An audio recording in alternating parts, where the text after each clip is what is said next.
5. Gonna start the song over. Hello and welcome to Movie Crap Live. I see you're Austin with the super chat real early. Let me get the tweet. It's been a bit of a rush to get the show. I'm actually catching my breath. I hope they all sent the blue sky in the tweet sent out. But sorry, I'm literally checking camera. Let's move you back. You this way. Sorry. Okay. All right. Literally setting up. Wait, can I hear me? Hey, Dan. A little quiet. Okay. All right.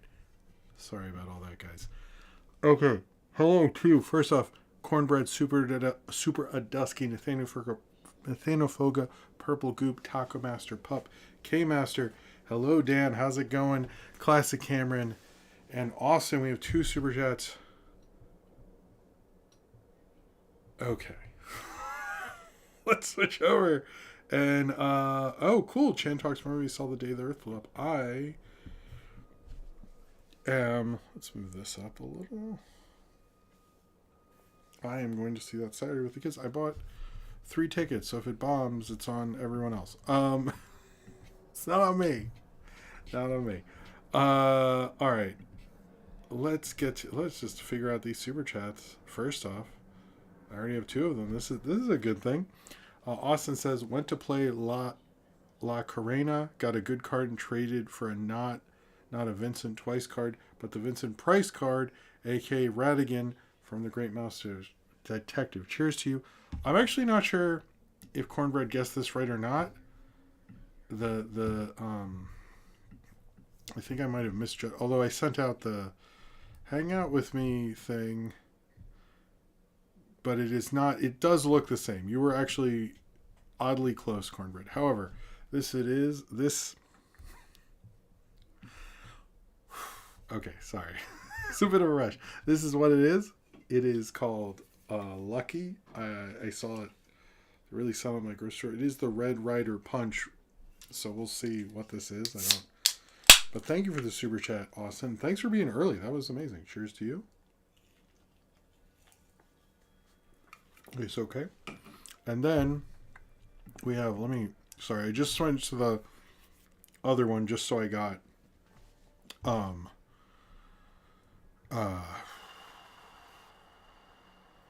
got the fan funding. Let me see what's going on in the chat there. I will talk about Spinal 2. You got a busy weekend. Oh, cool. Black Sea Oxenwinkle said Paul Blart should have been all 3 Powerpuff Girls. Easy win.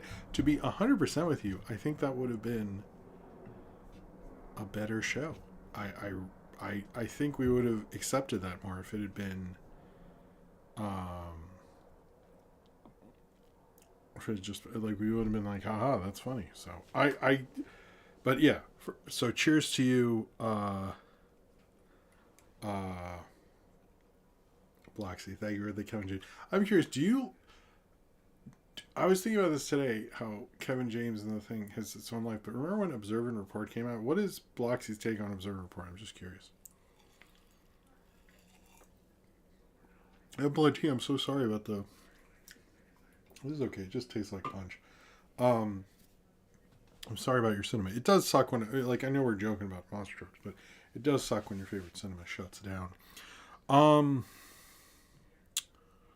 What else? Oh, yeah, I have noticed because when we got the tickets to the day the Earth blew up, I was like, yeah, nobody's in this theater, and that's not great. That's not great. I mean, there's not very much promotion, and I did bring up on Blue Sky that there should be ads on MeTV Tunes, but there is not. Anyway, so we have a pretty packed show. I actually have stuff to talk about for small talk. I have a few things that are pretty cool. And then we'll get into the show, and we do have 2 segments tonight. I'm hoping we end at 12:45. As I like to do to our show. We'll see about all that. I might get too tired if we get past that. So we'll see, but I'd like to do two. One's a Porky Pig short, which is sort of the first one really with Daffy Duck being Daffy Duck and was an major inspiration for Roger Rabbit. And then the Space Ghost Coast to Coast episode, Fire Hit. As a tribute to George Lewis, but also I realized for someone who Space Ghost meant so much to me, and I'm starting to realize, not that it's anyone's fault, it's really my fault. There are a lot of these things that meant a lot to me as a kid, and like I'm like, oh, I've seen them so many times. I like haven't made videos about, and I need to do more Space Ghost stuff.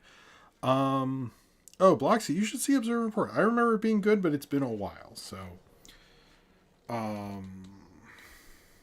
All right. So, first off, I haven't gotten to post a video because I was almost going to post like a short thing last night. And I just fell asleep and woke up and it was like 3 a.m.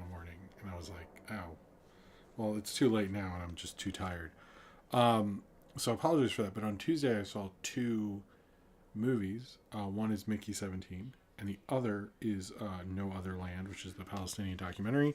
If you can see that, because they are self-releasing it, it does not have, even despite it winning Best Documentary, it does not have a distributor. I know it's opening in more art houses around the country currently because I've seen a lot of different stuff there. Or I've seen a lot of tweets about, oh, it's coming to my town, my town. You can find it on demand if you cannot find it. I believe it's on Prime for like $4. But No Other Land. It's really good. I will have a review of that soon, as well as Mickey 17. I saw both and got to go to Film Forum, which if it is, Film Forum is sort of the ultimate kind of art theater. And it was cool to go back. I hadn't been in a long time. And I actually saw, damn it. Guy who was in After Hours and directed Practical Magic. Griffin Dunn. I saw Griffin Dunn. Because he was there introing a movie he directed. And I was coming out of the bathroom. And I turned the corner and he's just like right there. It's like, I don't know. I'm not good at like suddenly facing a famous person.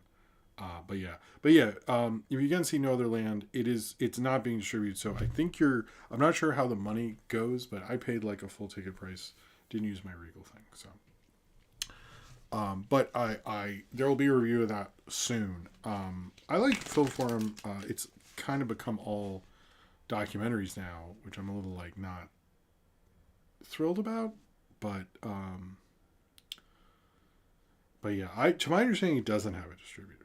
But they're like self-distributing it. I didn't see a distributor name before the film. And it's been playing in New York without a distributor. I don't know if like the other places it did. I don't know the deal with that. But to my understanding, it's not. But if you want to see it and you cannot see it in a theater, you can find it on demand on Prime. In my honest opinion, pay for that movie. Don't steal it. I think that movie needs your money. Also, since last time, I actually went to something that wasn't a movie, believe it or not, and it was my friend who does the logo for this one, Earl Holloway, and he does the labels for KCBC, and they did a Daredevil beer, and I went, and they showed the first 2 episodes, and I mainly talked to him, so I didn't. This isn't a review of Daredevil, but the few things I'll say from what I saw while I was talking to people and hanging out is they shot in New York. They always shoot at the same subway station, Hoyt Schermerhorn. It was the subway station in Bad. It was in Coming to America. The Warriors used it a lot. The Warriors shoot other subway stations, but most of them don't shoot in different, and subway stations look different. And so New Yorkers get a little tired of Hoyt Schermerhorn, even though we all love it too. And they shot in various different subways. And when I told other New Yorkers, they're like, oh, cool, I'll check that out.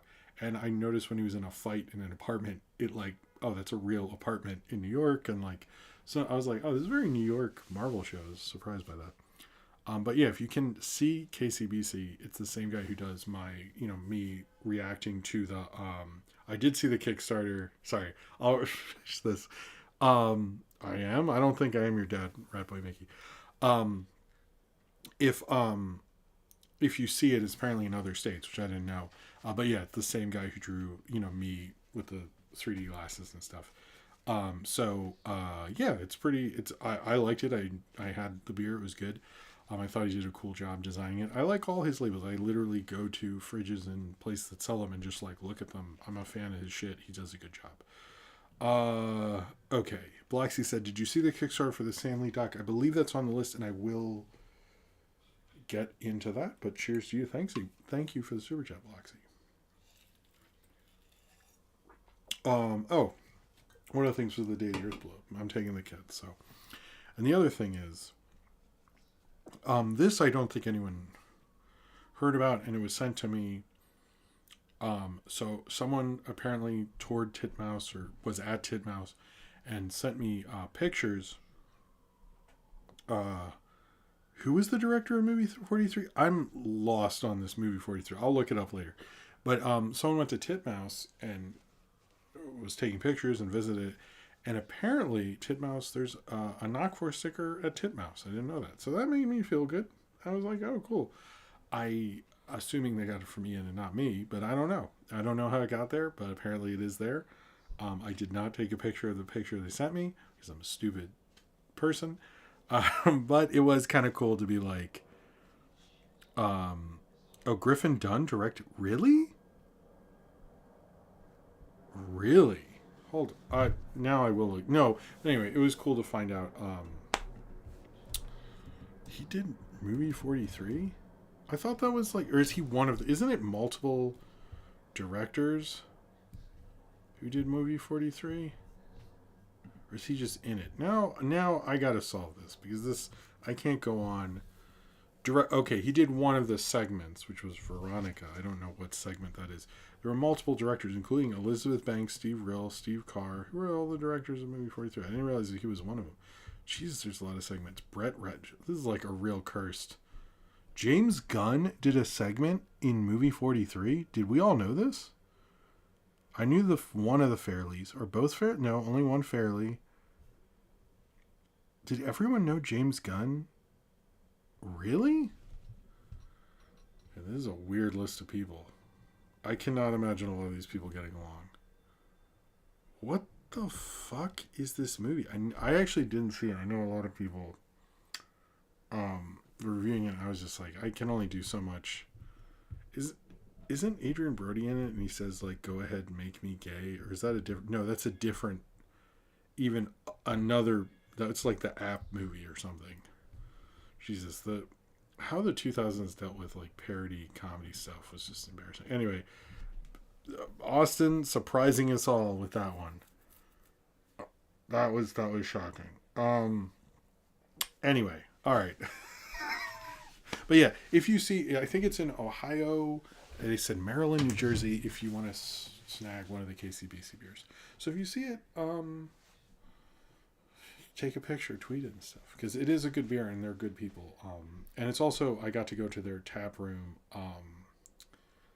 or their, I don't know, like, not tap room, but like bar sort of thing. And Earl's art is like everywhere, and it's like so cool to see someone whose art you're a fan of, and he'll send me drawings and all this stuff. And then, like, see it all over the place. It's like it's really interesting, and has an amazing mural too. So, yeah. Oh, hold on. Let me finish this for 1 second.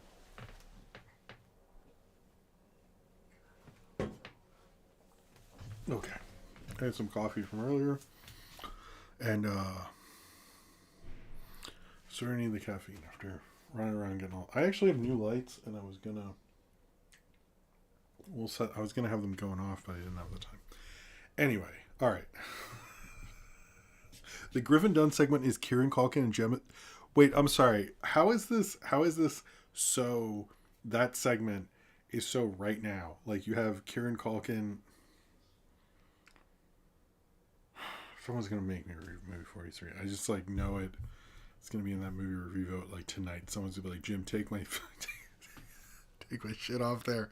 It has to be movie 43." If anyone has the balls to do that, I appreciate it though. All right, this and everything I do, sorry, is supported by you. Okay, whoa. Um, I did like when Karen won the Oscar, and he's like, he laid both his parents, and it goes, I know, it was a crazy time. You did a good job, Bob. Like, didn't even mention him. They hate that guy. Anyway, this and everything I do is supported by you, the fans. Either through my Patreon, which is linked below, which has all sorts of cool stuff, including my original, uh, uh original remix of Not Like Us, which I was gonna put out, but then made something else. So if you want to see that, it's exclusive video to the Patreon, exclusive, including my commentary series. You get access to my public access show, which is the only way you can watch it on demand. So many, and you get help me be able to continue to do the show. The if you do a super chat during it, you give me more energy, which trust me, I need as we're going late and all that stuff, and help me drink this lucky energy drink right here. Just stay there. But it always helps me continue to do this show and continue to get stuff, like get new lights, which I will assure you are here, but maybe during it won't work during the segment. They were gonna like flash. I need to really figure that out. But you might see them was almost in before the next one, so we'll see. But anyway, it helps me to be able to continue to do the show, promote the show. I've been putting up a lot of flyers lately and getting some good feedback on that. As well as I actually put up a bunch of stickers around Film Forum, and I'm almost out of stickers, so it helps me promote the show, it helps me continue to do the show, it helps the channel grow. I know people say that, but like I will show you the proof if you need it. Actually, I have the receipts, I guess. But anyway, this is of course if you're financially able to do so. The Patreon also has things like more power in the movie review vote, postcards, which I just sent out recently. And all sorts of cool stuff, as well as interactivity and exclusive stuff. And I think I said all the things. This was a messy way to say that. But if you're financially able to do so, to do a super chat or the Patreon, I appreciate it. If not, just watching and liking this video helps the channel continue to grow. Or if you're just watching and you don't even have a YouTube login and you're watching through a library you broke into because it's rather late, then thank you for doing that. And be careful, security is behind you. All right, as well as the Discord, which is celebrating its 5th anniversary. I believe they're doing a movie watch this Saturday, and I believe I will be there this Saturday. I hope. I'm not sure what we're doing, but it'll be cool. If you like everyone in the chat here, Austin and Zane Powers made an amazing Discord, which really,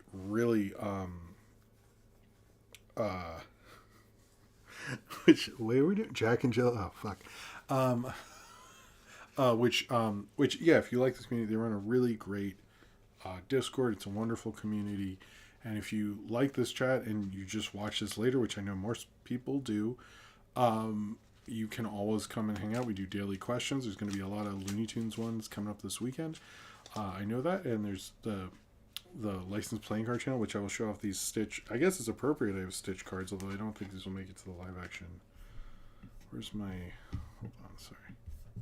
Live action. Yeah, there's Stitch. I need to take a picture of these Stitch cards, which are I had the Peanuts cards, and it's not that I overdid them. I put them in a hoodie and forgot I did that, and then I put the hoodie away, and I couldn't figure out where they were. So this is really just anyway, I always have a ton of cards, so regardless, it's a cool channel. It has all sorts of things like Ask Jim. It has movie discussions, animation discussions. You can promote your shit. All sorts of cool stuff. Hello, Medela Butterfly, and all sorts of cool things like that if you're interested, as well as I am on TikTok, Instagram, Twitter. I'm mainly doing more Blue Sky. Twitter is really just promotional. So if you are like, I'm sick of Twitter, I'd like to join something, I am on Blue Sky. All that stuff, Tumblr, Facebook, all the links of everything are in the description down below. It's not bread anymore. Okay. It's 11:05. Here we go. So let's start with the big thing that's going on. It's Lilo and Stitch. We're going to talk about the trailer. This came out this week, the live action trailer for Lilo and Stitch. I have a little Tumblr still, although I had an issue with Tumblr tonight. I'm gonna I'm gonna be honest. It like got weird. It like acted like I selected everything, and then I found out no, it just is like that now. I don't. I I don't know. Anyway, the oh, I forgot to do throwbacks, and let's just get into it. It's been a long night. What We Do in the Shadows came out. Looney Tunes Back in Action will be probably Saturday. Anyway, Lilo and Stitch. The thing is with this movie is I like how it's promoted. I actually don't mind how they're doing Stitch, and I will admit I find it a little charming. However, my other thing with it is it still looks bad. Like I think this could work if you just remade it straight because it's fairly close to like a good, decent enough live action film, or structure wise. But I just like don't see the point, and I don't really get like what they're trying to accomplish by doing it. And I think like I will get into live action because I'll talk about Powerpuff Girls right after this. But I I do think like I'm getting better vibes, and I do think this could be like a monster hit because of the huge thing with Stitch. I have noticed there's like a really stupid pushback. It was like, no, people don't even remember these movies, and they just like have the merch. And I do find that with some people, like they say a movie's their favorite movie and they haven't watched it in like 20 years or something, which happens. But at the same point, like I actually do think people rewatch Lilo and Stitch. I think that's a stupid ass thing. I don't understand people's justifying the live action remakes.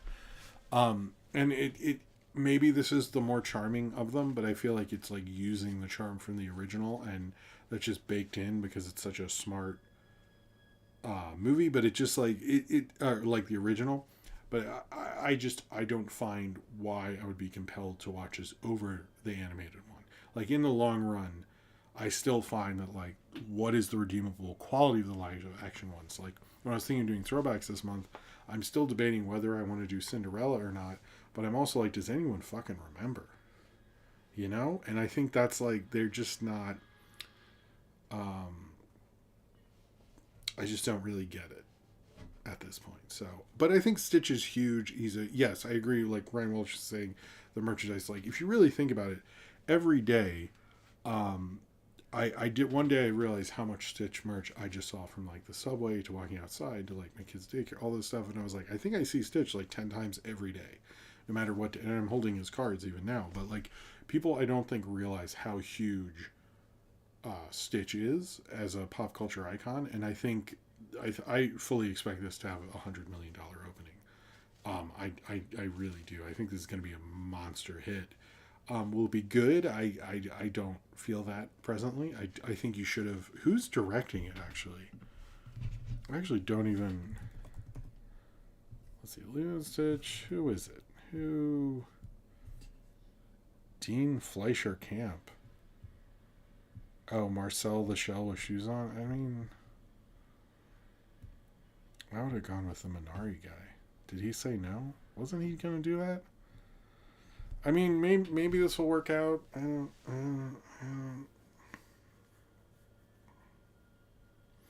just don't get it. I just don't. And a lot of the changes, like the guy with the ice cream stuff, it's like, well, what's the purpose of the change? I'll give them the benefit of the doubt where it's like, will I see, when I see the film, maybe the context has changed and so forth.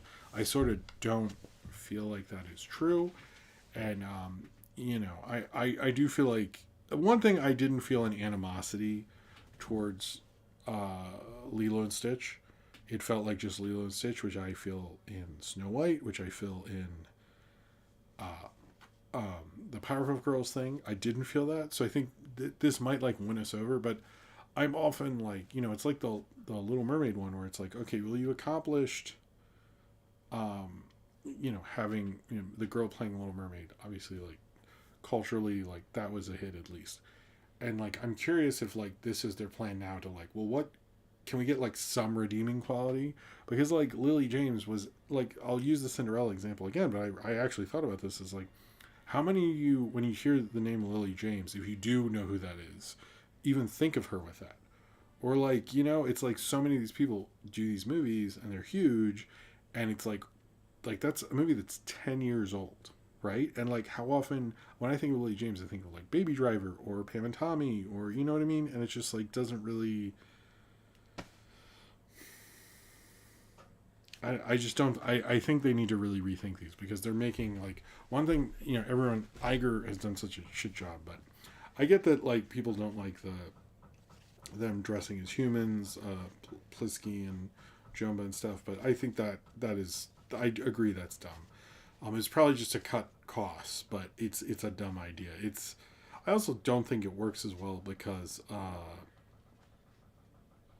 um, like I've noticed from my own kids, like kids like creatures, like they don't want to see humans in movies. Like it's like not as interesting.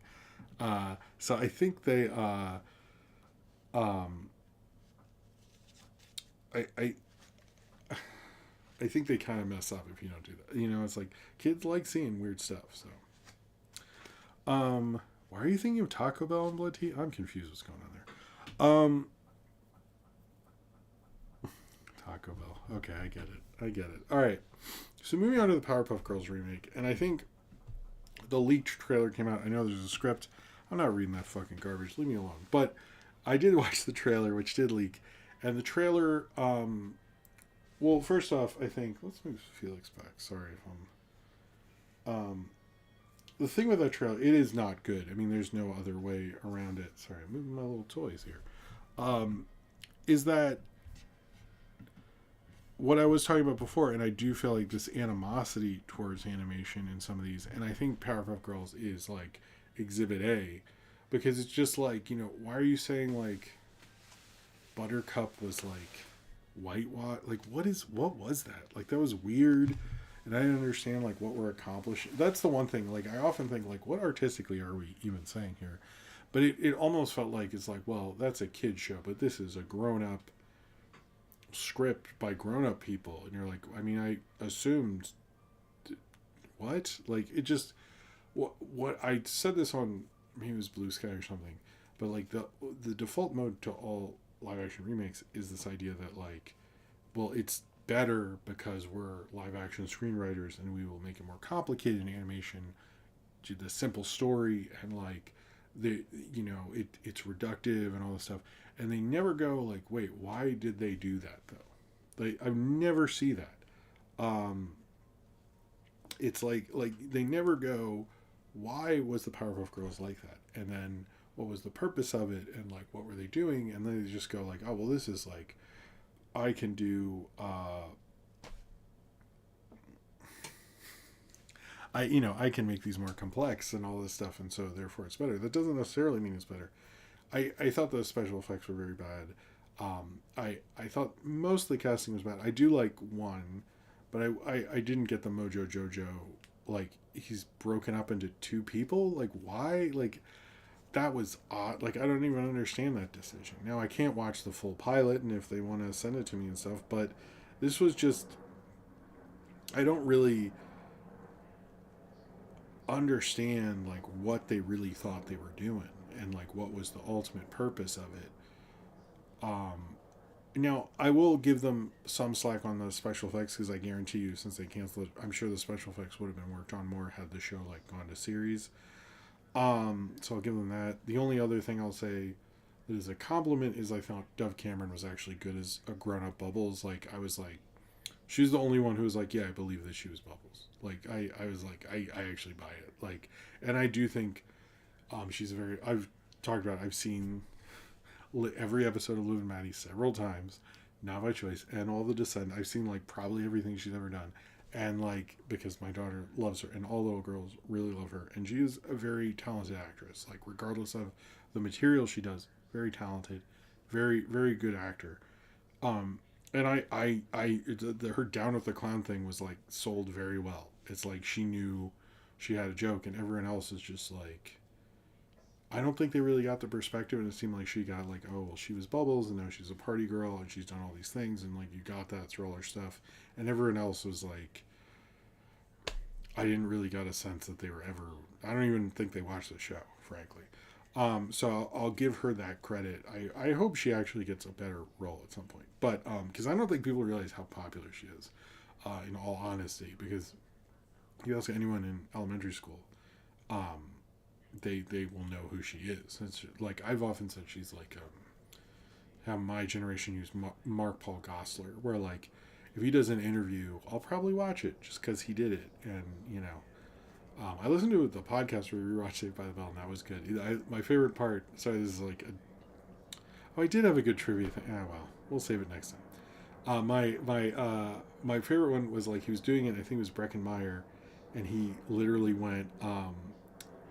They were talking about like 17 magazine, and Mark Gosselaar goes, I don't know, what are you talking about? They're selling 17 magazines? And they're like, no, it's a magazine called 17.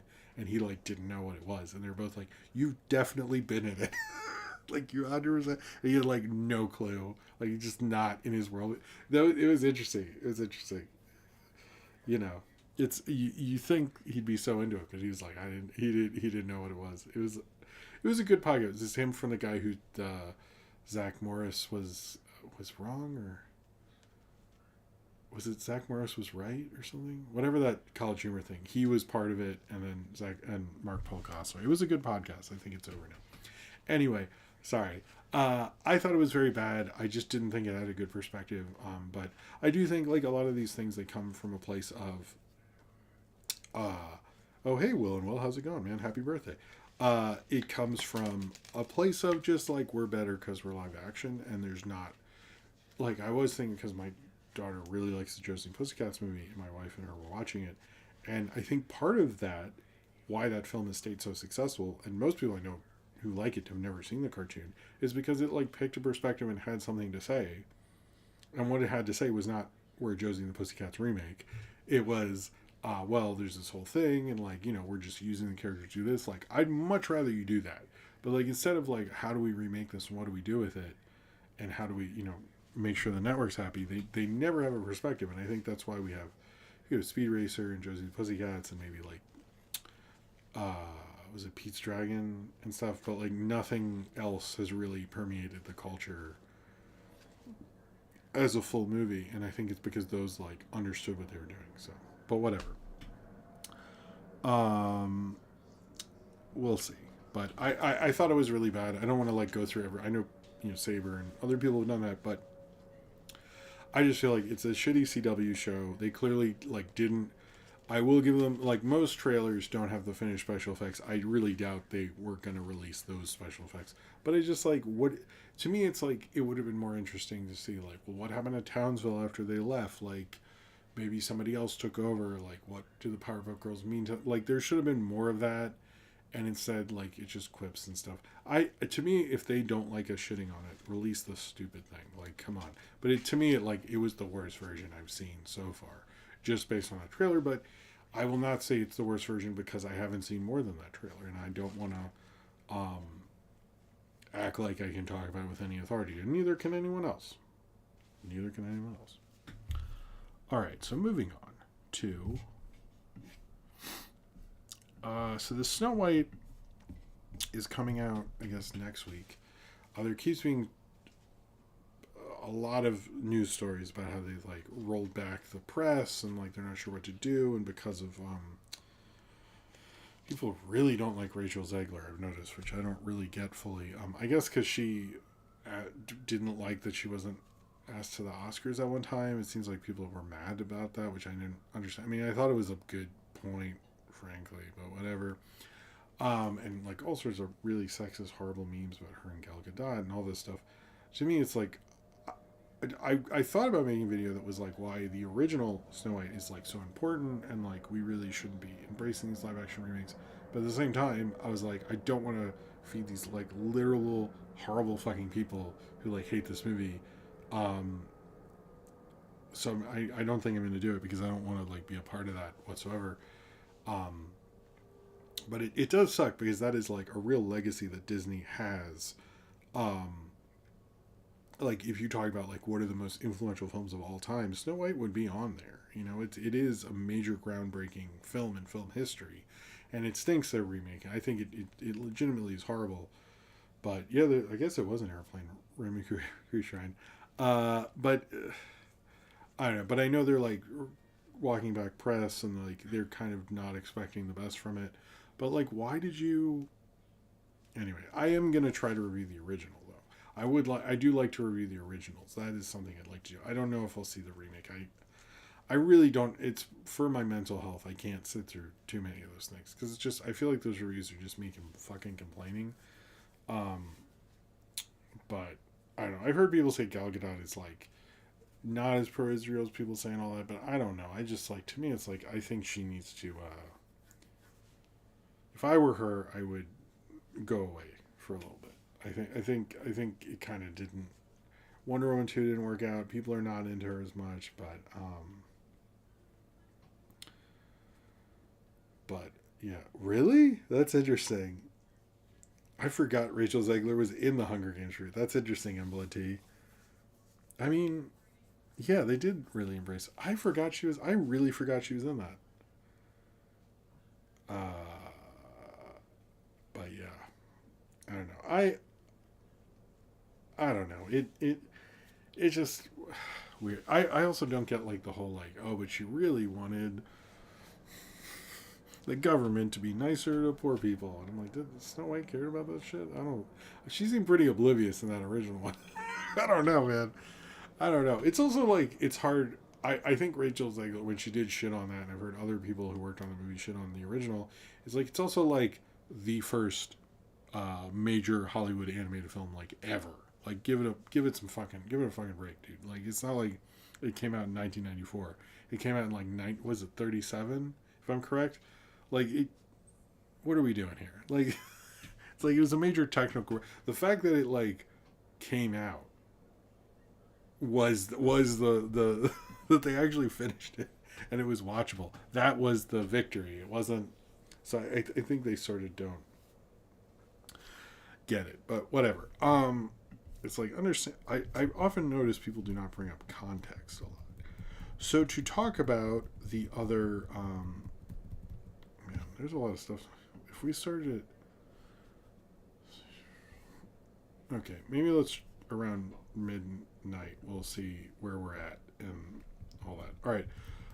So it came out that there, even though we previously heard there was an Oswald the Lucky Rabbit show, and then they sort of went, we're not going to do that. Although to me, it's like if you're not doing Paul Rudish's Oswald the Lucky Rabbit, I don't think he was in line for the original or the previous version. But like, then why do it? But whatever, they're doing it anyway. So there's going to be an Oswald show on Disney Plus. Jon Favreau is going to make a live-action animation hybrid with Oswald the Lucky Rabbit. Although there isn't a release date announced, most people think 2027 because that is the 100th anniversary of his first short, Trolley Troubles, which I would like to review some Oswald, to be perfectly honest with you. But and I'd like to know the character better than I do. I don't know him as well as I should. However, I'm not super into this, and I think it is more of like a gag thing, and I don't know how you get that to work with live action. I'll give him like a bit of the benefit of the doubt, but I just think like if he did direct Elf and Iron Man, he's very good at like, or used to be good at character kind of based films. He really doesn't do them anymore. If he's doing that with Oswald, I'd be actually all for it. And I hope he is. I think he's actually very good at that kind of style. He kind of abandoned it. I guess Chef, right? That movie, I think that was the last one where it did it, but then he did like Lion King and Mandalorian, and like you never see him do that stuff anymore. So if he does that, like the Iron Man, Elf kind of style, I would actually think that is be cool. So I don't know, but I also like give Oswald. I wouldn't just mind like some Paul Rudish kind of shorts for Oswald. I think is honestly what you should do. But whatever. So there has been a teaser released for Spinal Tap 2. There is going to be a Spinal Tap 2 for real. It's supposed to come out around the end of the summer, I believe. From what I've heard, and for almost everyone who's seen it or knows someone who's worked on it, the review's been very positive. I think not only is this a return of Spinal Tap, we haven't seen Christopher Guest do a Christopher Guest type movie in a very long time. I know I just did a throwback to What We Do in the Shadows, and part of it was me talking about how like Christopher Guest, I think around the time, admitted that he couldn't do his things anymore because of like Modern Family. Like the format had not worked out. So I am actually really curious about this. Let me oh yeah, Cowboys and Aliens. Thank you, Chad Talks for Us. Check out my Cowboys and Aliens card review. That's one of my favorite April Fool's Day things. Austin, thank you for the super chat. Said, what will happen first? Tuned Out or the Oswald Show? Tuned Out is a show where tunes help a guy with problems by Zemeckis. I don't think Tuned Out is still happening. I don't think Tuned Out is still happening at all. Cheers to you, Austin. Thank you. I needed some luck. Oh, it's Lucky. I thought it was called Luck. Fuck. Yeah, well, whatever. Thank you, sir. All right. I needed that.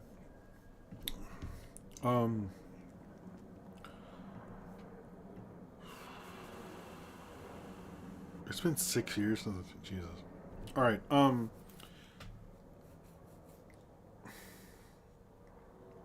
George Lowe passed away, I think the day after the Oscars, or the day after I did the last live stream. It's kind of hard. I almost, I don't know. I don't know if I'll ever fully process this, and it's been a little odd to see a voice that was so important to me as a teenager, but as well as like pop culture in general, of George Lowe passing away. I think what C. Martin Croker and him did is something that we are still living in the kind of shadow of. Space Ghost was Coast to Coast. Was, you know, without that we would not have Adult Swim. If you look at how many people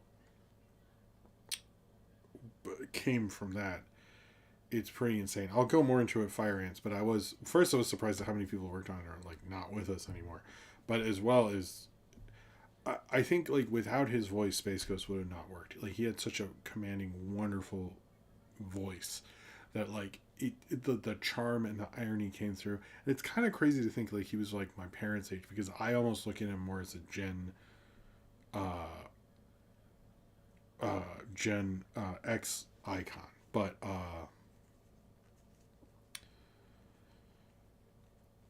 I just think I don't know.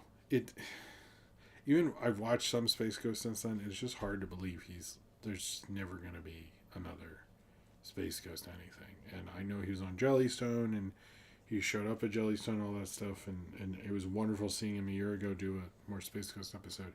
But he really, no one could sell irony like that guy and sell that kind of humor, and he really got it. And he is really he was a real animation legend and a real voice actor legend, and just like, but that was pure like that's how his voice was. That was his personality. But yeah, this is one that I knew he was sick. I think I talked about how we all knew about a year ago that it wasn't looking good. But it is very sad to have lost him, and I'm glad like people like Last Week Tonight did a tribute, and a lot of people have, and I think that show has a bigger influence than people really want to deal with, because there wouldn't be Adult Swim without him. And yeah, I don't know if I have like the right words, because it does feel actually kind of painful to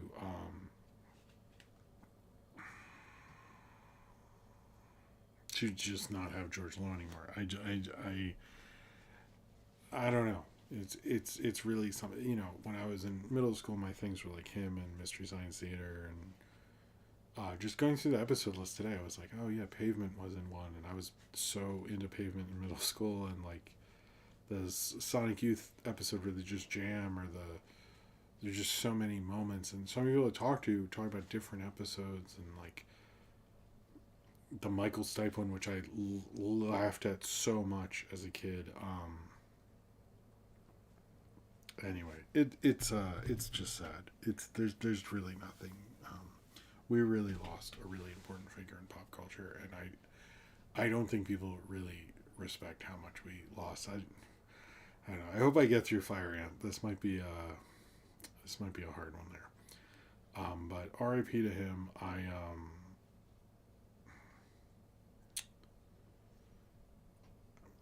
Yeah, he was a legend. He was a real legend. I'm very thankful to have grown up with Space Ghost Coast to Coast. It was very much, part of my personality for a long time. And you can watch them all on Adult Swim. I think I previously said it was on Sling or something. I was wrong. You can watch a bunch on Adult Swim. I think they're free, and they're going to show.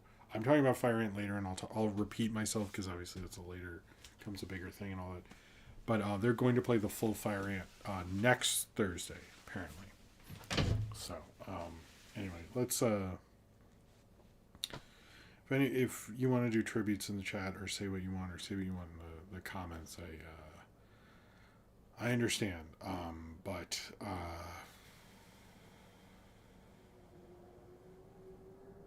I don't know. I just remember from Cartoon Planet to Space Ghost to even the few times I saw, if I heard his voice on a commercial, I would perk up. I was like, it's Space Ghost. He was Space Ghost. There's just I understand there's a Space Ghost before. I watched the Space Ghost before as a kid, but he was Space Ghost. There will never be. Maybe someone else can reinvent it, but no one will do what he did at the time he did. And they really changed the game for animation. I don't think a lot of us would be here without him and C. Martin Crooker and that insane. If you look at the credits of some Space Ghosts, it's just insane. In case anyone's not here, I'll just spoil it. John Schnepp actually animated on Fire Ant, by the way, who's also not with us anymore. I was just like, what the hell is this show? What the... And even with the Matt, the creator of Aqua Teen, worked on it, who did Troutman's Mouse, who've just... Anyway, I'm kind of babbling at this point. I'm going to move on. Sorry. This one obviously affected me a little more than the usual ones. This is sort of a weird obit section in the middle here, but I know they're bigger stories, so I'll just say this one to kind of punch it up a little. The Devil May Cry trailer came out with Kevin Conroy. Is in it. He's a new character. He's playing a new character. It comes out on Netflix on April 3rd. But here's the thing. I was like, oh, this is Kevin Conroy. I respect Kevin Conroy. He's a great voice actor. He was Batman as much as George... Well, as much as George Lewis Space Ghost, he was Batman. But, I'm sorry, but if you play Papa Roach's Last Resort, I'm going to start laughing. I cannot help this. It is a funny song. I know it's supposedly about something serious, but... I'm sorry, I can't. I even saw those guys live for free. Thank you, WHFS. But that I can't hear Last Resort without live. Just do me a favor. If you're like, why is this funny? Watch the music video for Papa Roach's Last Resort. And my favorite part is this kid at his computer that looks like his family's computer in his living room, and he looks at the camera and goes, and then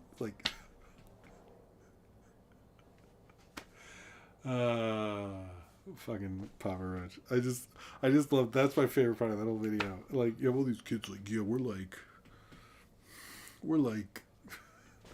we're metalheads, you guys. Anyway, whatever, fucking hot topic.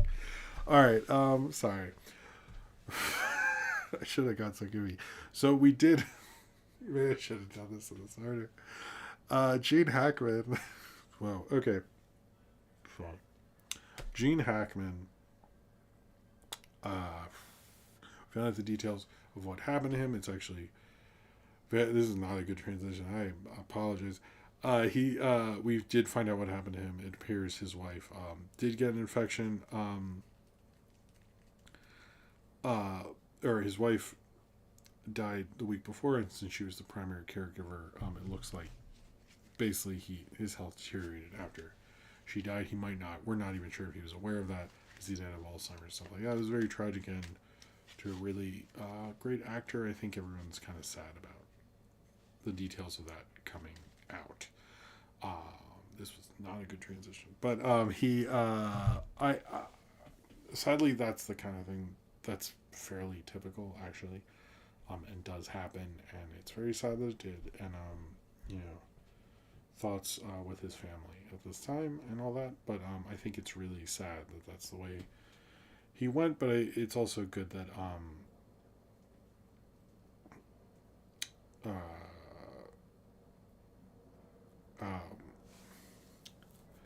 um, I don't know. It's just a sad way for him to go out. So, all right. Ryan, you missed like I I told everyone the secret of life and everything. It was crazy. Um, Vera Drake, who directed The People's Joker, has said she's working on another movie. The source is that she literally said that on Blue Sky. So, pretty good source. Pretty good source. So, if you like People's Joker, we're gonna get another one. All right. I think I talked before last time about the Tiana spinoff that got canceled because Disney doesn't want to make animation or something. We did get a statement from Anika Noni Rose, who's the voice of Tiana. We learned that they are going to do a special to help with Tiana fans and all this stuff because there's a lot of asking of like a sequel or something. To me, it's like just make the show, man. Like, what the fuck is this shit? I don't know. I just think it's stupid. But I do think the one thing that'll be different is she's obviously not going to be a frog again. So like, it's going to be very different. So I'm not. I have wondered, even though I've read sequel books and stuff, I think people I don't know. I'm curious the reaction of just her just being Tiana the whole time will be. I it's sad that it happened, but yeah, there is apparently still a special plan. She did write a very nice response. But I think it's like Disney, it's like you made this whole big ride based on her. Like just make the show. Like to me it's like do the show and then get out. Like just give Tiana like something more since you're going to I don't know. They used to do these things like because Steve Jobs told Bob Iger about brand deposits, and he would do things like Saving Mr. Banks, which I think he called a brand deposit. Basically, like you spend money to pump up the company, and I find it really interesting that they would do that with like these shitty live action movies, but like never an animated project, and never one that is like literally brand depositing the thing you just changed. It's I don't know. It feels very transparent and stuff, but I think it's sort of dumb if you ask me. All right, we're going to talk about casting stuff and kind of a trend that's going on. But first, I'll talk about Sadie Sink has been reported she is in the fourth Spider-Man or the Tom Holland Spider-Man movies. As we previous, the big rumor is that she's playing Jean Grey. A lot of people say maybe she's Firestar. A lot of people say maybe she's Mary Jane, even though I thought that was Zendaya. I think it's just Jean Grey. I think that's probably the most likely. If they did make her Firestarter or somebody else, like I guess they could do Gwen Stacy. I think that'd be sort of. I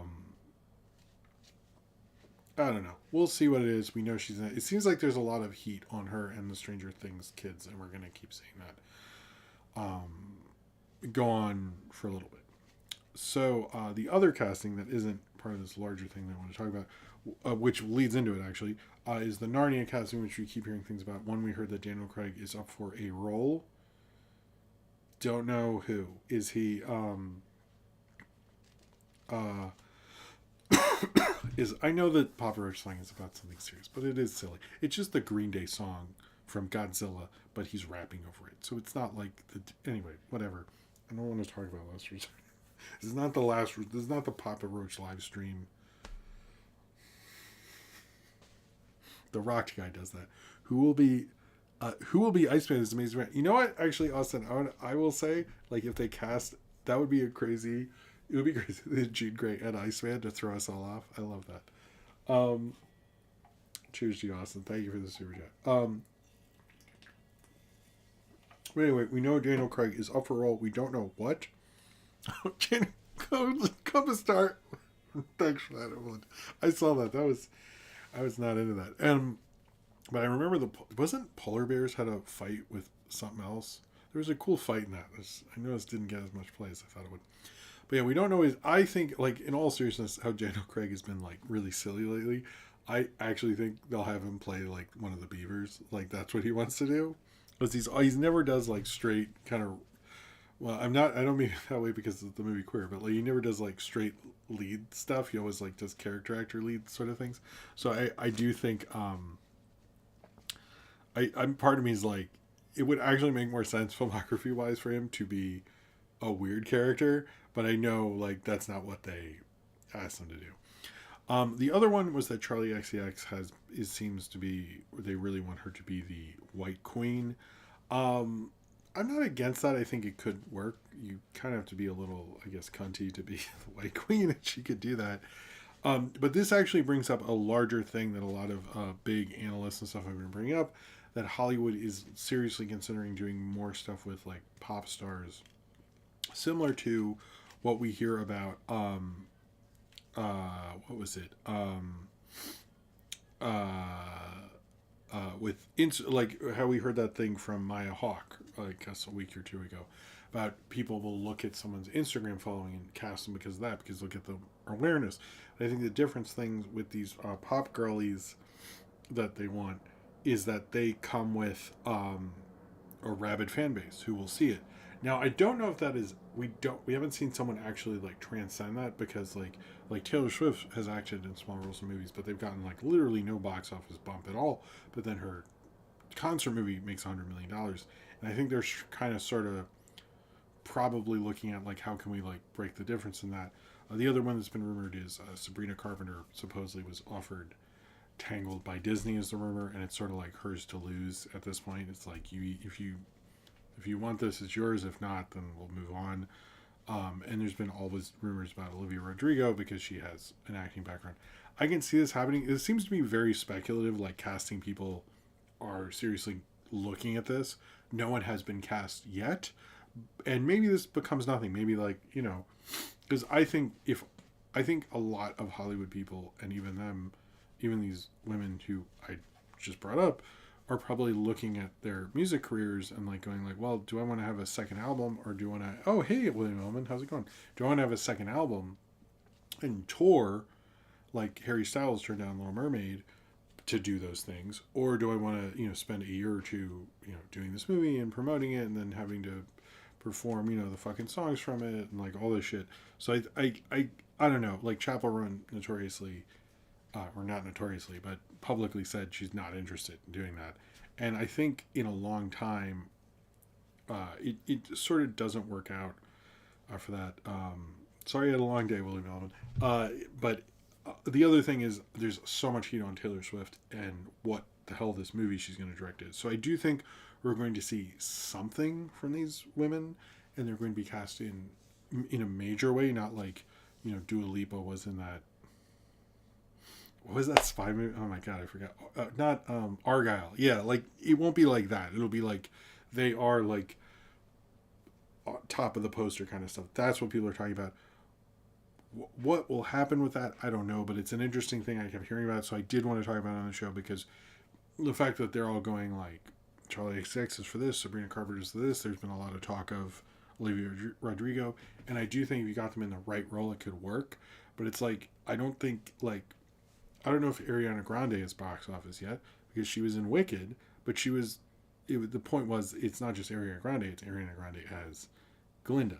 So it's like you kind of need to find that right fucking role for them. You can't, I don't know, because like look what happened to Madonna's movie career. It didn't really work out because you just cast her in like weird stuff that wasn't really gonna pop. It's like, other than Dick Tracy, like I don't think she really got. I sort of think like she was in the wrong era and never found the right project. But like I think these women need the right projects, and then they'll go on. And if I was them, I would do weird indie shit, and so that way, like even if it fails, you're still like, oh, I'm still cool, Like I wouldn't do a Disney movie. I think that's a bad idea for any of these people. Like, you don't do a Disney live action movie. So if I was Sabrina Carpenter's agent, like, don't do this. Make songs about wanting to have sex with dudes and stuff, and with very little. I saw a tweet. It's like Sabrina Carpenter writes lyrics like, oh, I wanted to give you a blowjob, if you know what I mean. And it's like, yeah, she does kind of. William Wellman, I'm not surprised about Charlie XCX. She very much gives off that kind of energy. I'm not. Although that makes sense. She was a big fan of Sophie. I mean, I think one of the Brat songs is about Sophie. Not my daughter, but you know what I mean. Anyway, let's talk about. Ooh, we're running low on time. let's talk about the Bond Bezos nonsense, and then we'll talk about let's talk about the Oscars. A little Oscar stuff, award stuff. The Flow filmmakers are having the best time. They're making funny memes. They're showing off their Oscars at their local art museum. Like they're doing good. I like the Flow filmmakers. They're the only ones who are like, hey, we didn't expect this. This is awesome. Let's make dumb memes and shit. Like I mean, I don't think the No Other Land people could have done that, but no one other than them, no one else did that at all. I do like following them on social media. They're having a good time. The Honora stuff, what the fuck is wrong with people? I don't get, like, I did put a blue sky thing, just like I keep seeing people post about the fucking intimacy coordinator thing. To reiterate that, to what we are to understand and what has been said by everyone who is asked, is they turned it down. It was a thing that was offered to them. In my mind, if you're a consenting adult and you turn it down and you have no regrets about that, this should not be a problem and should not be anybody's fucking business. You know? And I know she said, well, it's a Sean Baker movie. She didn't want to do that on this. But again, like, it sounded like Sean Baker here is the intimacy coordinator and didn't. Now, a lot of people said, oh, well, there was those fights with IATSE, like the guild, and maybe that's why there's a problem with the intimacy coordinator. But I was like, where are you getting that from? Like, the intimacy coordinator could be non-union. I've yet to hear from this intimacy coordinator. Now, if someone comes out and says, like, it was actually fucked up, then I will totally change my tune on this. But every time I've looked it up and find interviews, they're all like, yeah, we didn't want to do that. And leave it alone. Leave it alone. As well as, like, I don't care who he follows on Twitter. Like, just, can we just, like, it's a good movie. It's not my favorite of his at all, actually. I'd probably rank it among the ones I've seen, probably last. Above Greg the Bunny, though. But I just find it, like, really obnoxious. Like, just, like, let a cool indie movie that didn't even make $20 million have its day. Like, what are we doing here? Like, shit, there's way worse, more problematic movies you could be fucking with. And I've noticed everybody's just leaving them alone so they can, like, I don't know. I get that it's big and it draws attention, but at the same time, like what are we fucking doing? Like, I find it embarrassing. Like, it's just like, I don't know. In some ways, it is the worst thing for a lot of movies to win Best Picture because for like a few months, people just shit on him like crazy. I've noticed, like, I guess because he won the most and stuff, people feel the need to. But like, I feel like Parasite and Everything Everywhere All at Once, did not have that issue as much. But, you know, yeah, Sean Baker, okay, William Ullman, I agree with that because he doesn't have to acknowledge, I don't know. I do find some of it comes off as, like, sexually more conservative than I think people realize. And, like, anyway, just, like, yeah, I don't know. To me, it's, like, it was a good movie. I've seen it a few times, actually. I enjoy it. Like, it's also like a filmmaker like Sean Baker could use those wins to make other cool movies. Like, that's a win to me. I don't know. That's what the Oscars should be for, you know? Chris Nolan, like, he was gonna make the Odyssey whether he won the Oscars or not. Like, it really was kind of a little silly for him. But Sean Baker, like, he could probably make 5 more movies with a small, and he said he's making indie movies. If he doesn't do that, then fuck him. But if he is gonna make just indie movies with his Oscar wins, good for, you know, that's cool. That's what the system should be there for. So why don't we promote indie movies doing well instead of, like, I don't really get it, but whatever. But, like, please stop with the intimacy coordinator thing. Like, unless anyone has some dirt and some actual credible information, if it's a consenting adult and they say no, leave it alone. Like, if the kid comes out and goes, you know what, I totally regret that, and he totally can if he wants to, but nobody said that, please stop. What happened to Barry Jenkins? Are they still together? I thought they were. I don't know. I'm not following their thing. Anyway, Jeff Bezos came out that he was responsible for kicking Barbara Broccoli out of James Bond because he was like, I don't care what it costs, get rid of her, and all that stuff. To me, again, the thing with this is, like, I'll bring up again, the Broccoli's did get paid. William Elman. I did think that he's gonna end up doing a live action remake. Um, Mikey Madison as Elsa in the Frozen remake, directed by Sean Baker. Simon Rex is. Okay, I'll stop. But again, I will say, like, the Broccoli's still financially get a cut. The thing about the Bezos.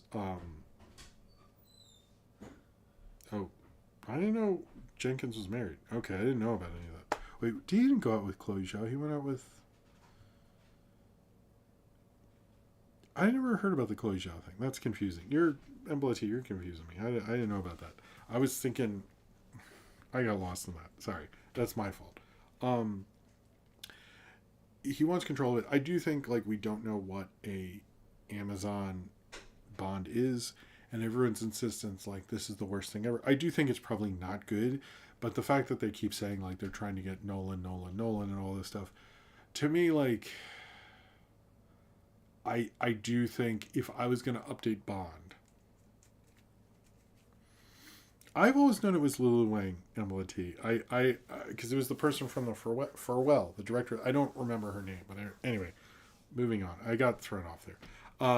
But if they go for Nolan, they should do it. Even though I think Skyfall sort of artistically answered that question, but I do think if you're going to do it now, probably some of the better ones would be like, go for a Chad Stahelski, go for a more modern stunt guy, because that was one thing about No Time to Die is like the sequences were real garbage.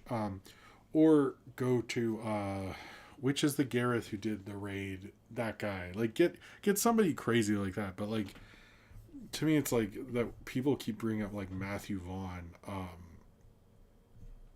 No. No, don't do that.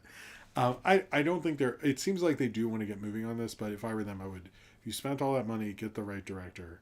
I get that Nolan will probably has an idea and maybe it's good, and probably will make the Nolan-iest Bond. But it might be interesting to have a few like prestige big directors, because I don't think the workman director thing, like, it's a cool idea, but like if we're being real, like what are there 25 movies? I think there are probably 10 that I really like, and then there's just like a bunch of other bullshit, and I'd much rather have a great Bond movie than like pretend that like Tomorrow Never Dies and World Is Not Enough and Die Another Day and Quantum of Solace and Spectre, and like I can list off so many that like are just like not interesting. Now I do think also every Bond has had a good movie, at least, which is not a take a lot of people have, but I just think it's like let's let it reinvent itself, because that franchise is not in a good place. Like I always give people the example with Bond, like how did it lose its cool? If you were 12 when, like, I was like 12 when GoldenEye came out. When I was like 14 or 15, Tomorrow Never Dies came out. When I was like 17, World's Not Enough came out. I was getting fed new Bond, so I was like into Bond. But like, let's say you see Skyfall, it's 2012, right? You don't get Spectre until like 2015. Was it 2015, 2016? Okay, that's okay. But then when you get No Time to Die, like you're graduated college at that point. Like you could give a fuck. So I think it's just like they wait too long. If you can get someone who can turn these out 2 to 3 years, much better for this franchise. But like the Broccoli's, like it's not even their regular gig. They make all their money actually from broccoli. So anyway, sorry. To go over these things. Sorry, I do need to take a break in a little bit, but where are we on this? Okay, there are a few things I wanted to tell you about, so maybe we'll speed around this a bit. Despite that the Wrong Man looks exactly like it is The Beekeeper 2, and is directed by the guy who made The Beekeeper, it is not the sequel to The Beekeeper. They're doing that with the guy who's directing Nobody 2, the Bob Odenkirk movie. Cool. I'm a little confused about the whole thing, but whatever. To me, it's like, can't we just say The Wrong Man is it? Because it feels like he's going to just make The Beekeeper a lot, which I'm totally cool with, like 20 of those. But like, it's just weird to me. It's like, no, the wrong man isn't the Beekeeper 2. It's like the spiritual Beekeeper 2, but the actual Beekeeper 2, which is now spiritually Beekeeper 3, is directed by someone else. So whatever. The Barney movie, which is directed by um,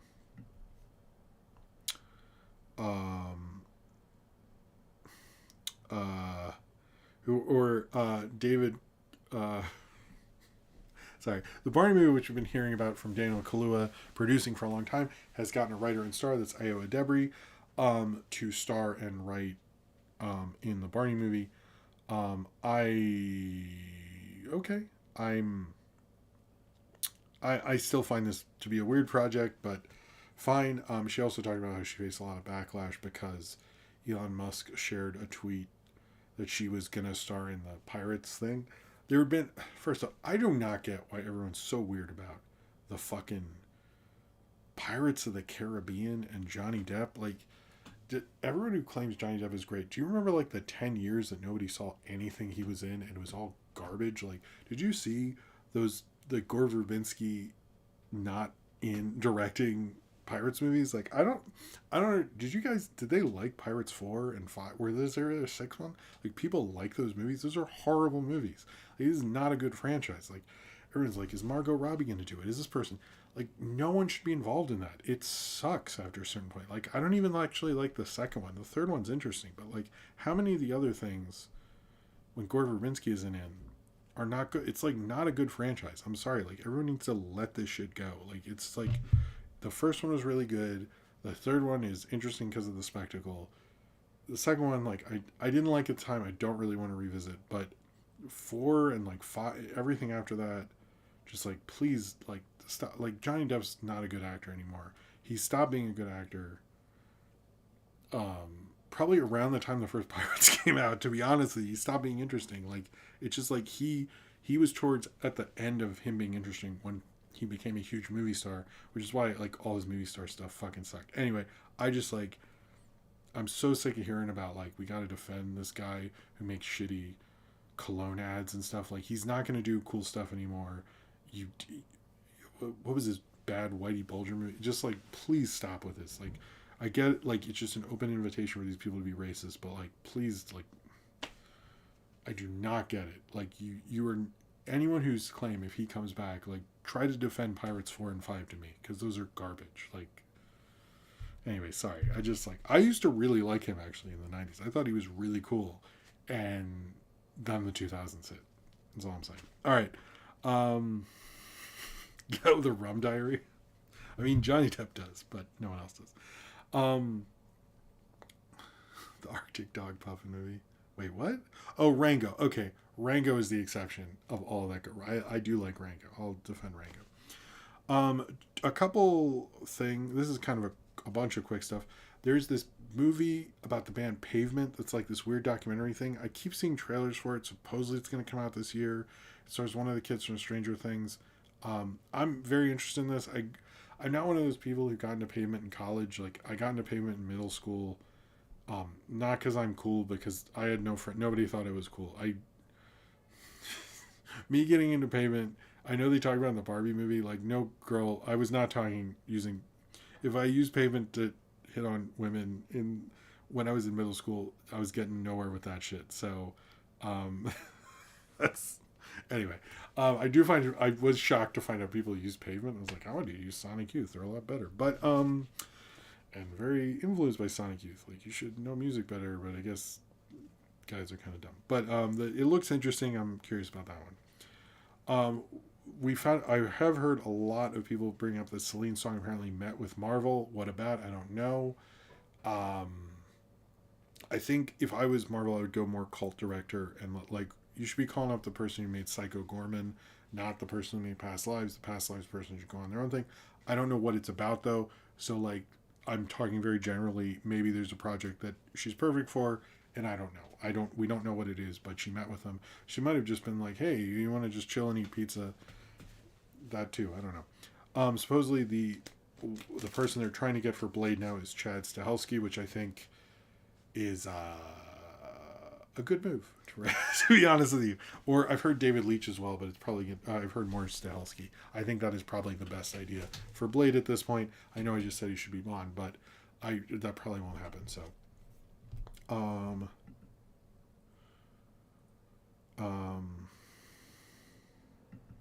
let's see, where are we on this? I'm probably not gonna. Okay, all right. I can see.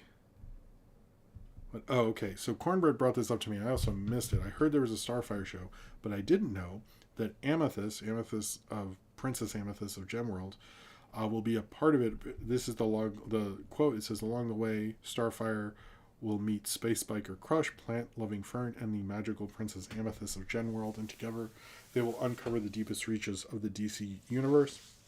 I've also heard that she showed up in Superman, so I'm glad that I'm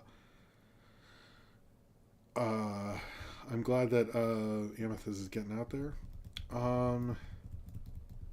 And other quick things before I take a break here. Apparently, John Francis Daly and his co-director writer person are supposedly they made a really good Ryan Reynolds movie. As much as I want to say that I can't imagine that happening, I think that actually could really work with Ryan Reynolds' natural schmarmy style and stuff. But that kind of sounds like it could be good. So I just want to. I'd heard there's potentially a good John Francis Daly movie that makes money this time, so that'll be good. I think career-wise, it'll be good for him as a director and writer. There's a couple trailers I wanted to talk about in projects that I know. This one, obviously, there was a super chat earlier, but the Stanley, the Final Chapter Kickstarter, it's about a filmmaker who was there when Stanley was, getting towards the end of his life and all the elder abuse and stuff. A lot of people have questioned like his motivations. Apparently, he is sort of a Zionist and stuff like that. I'm not exactly sure about that. I will see. I'm curious about the documentary, but it is a little weird. I don't love the whole idea of like, why weren't you doing more? But maybe he was just like a lonely assistant. And I'm curious to understand more context, but I understand people's like hesitancy towards him because it seems a little weird. As well as when I did go to Film Forum, there's this documentary about Art Spiegelman called Disaster is My Muse. Although I understand people don't love Mouse as sort of a controversial thing, I will defend it to the point that like when I was a kid, it was when it was coming out, I believe, or one of them came out, or maybe I'm wrong about that. I don't know the dates, but I will say it was like kind of the thing that taught me what the Holocaust was and stuff. And as much as people want to shit on those books, I do think they show an important thing. I get that like the Nazis are cats and the Jewish people are mice and like but like as someone who was 9 years old, it really I think made it make a lot more sense to me and was able to explain that. So as much as people shit on that guy, it seems like an interesting documentary. I don't like saying doc, so sorry about that. But I just wanted to just say nice things about Art Spiegelman because I've always looked at it as a kid's introduction to the Holocaust, not like a complex thing or anything. But I get if you don't like it, that's fine. Apparently, so this is a rare film that I've noticed no one I've talked to who likes Tom Petty and the Heartbreakers has heard of this. And I found it kind of interesting. Apparently there was a Tom Petty and the Heartbreakers Beach Party documentary, and it aired on MTV once in 1983. It was directed by Cameron Crowe, this documentary, and would be weird and stuff like that. And it's been unavailable since the one time it aired in 1983. So now it is being released on Paramount Plus. So if you are even a casual fan, it sounds interesting. I haven't seen a trailer or anything, but it's cool that Paramount Plus will sometimes find stuff from the MTV vaults and restore it, like they've done for Yo MTV Raps, like they've done for other properties. But they're doing it for this obscure Tom Petty and Heartbreakers song. So if you want to see that, I suggest looking it up. I think it's Tom Petty Heartbreakers Beach Party thing. I'm a little curious about it. Okay. The only obit. I mean, this is Cameron Crowe even around the time of Fast Times coming out. So it's like if you're sick of his bullshit now, don't worry about it because it was when people liked him a lot more. The one I will say, Roy Ayers passed away recently. He did Everybody Loves the Sunshine, which is a great song. He's a great jazz musician. The album that Everyone Loves the Sunshine is on is a wonderful album. I think he's really great. I know he did some blaxploitation music, or his music was used in. Uh, his music was used in blaxploitation. I don't know if he composed for blaxploitation, to be clear, but he's a pretty influential jazz musician, and I always liked him, and it was sad to hear that he had passed away. Yeah. Wait, really? The filmmaker? I'm assuming you're not talking about Cameron Crowe. You're talking about the Stan Lee guy. That would be. But if that's true, he's been in that elder abuse lawsuit. That's not okay. All right. So I'm going to take a break because I need to use the bathroom. Then we will talk about You Ought to Be in Pictures, which is pretty influential, pretty big thing. Then we'll talk about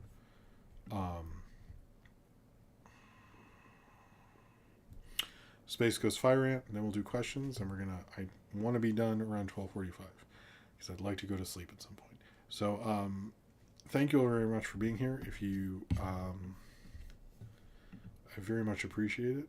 I will be right back after this, and then we will continue on with the show. Until then, watch Ace the Wind Rider's amazing little bumper there, and I will be right back after this.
Hello, everybody. Wait, Syndrome didn't like what joke?